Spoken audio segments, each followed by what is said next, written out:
My name is Professor Jeffrey Haynes. I'm the director of the Centre for the Study of Religion, Conflict and Cooperation at London Metropolitan University. The overall topic of my talk is the impact of globalisation on religion. The topic itself is divided into three parts, three components. In the first component, I seek to describe how I understand the term globalisation. I seek to explain how globalisation is, in my view, best characterised by different forms of globalisation, which added together can give us an overall perspective on this controversial yet contested issue.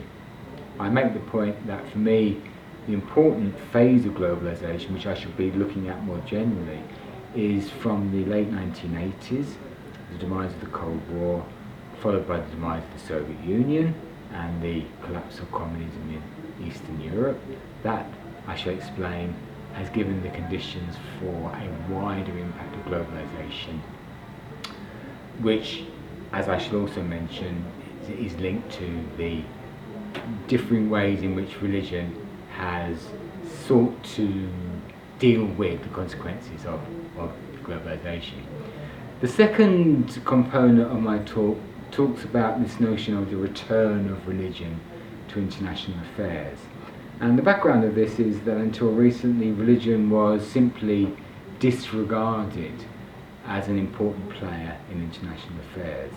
Now, in 2013, we'd be inclined to say perhaps that religion is an important factor in international affairs, and my aim in this second talk is to explain how I understand this return of religion and what it means for our understanding of international affairs more generally.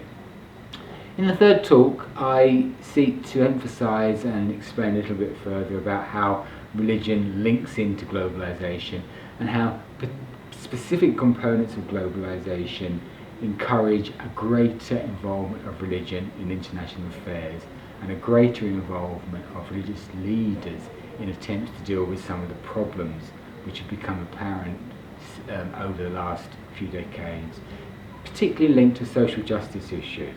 My argument is that religion has taken on a wider perspective beyond the realms of faith to be involved in many social issues which it sees as not conducive to a cooperative, developed and harmonious world.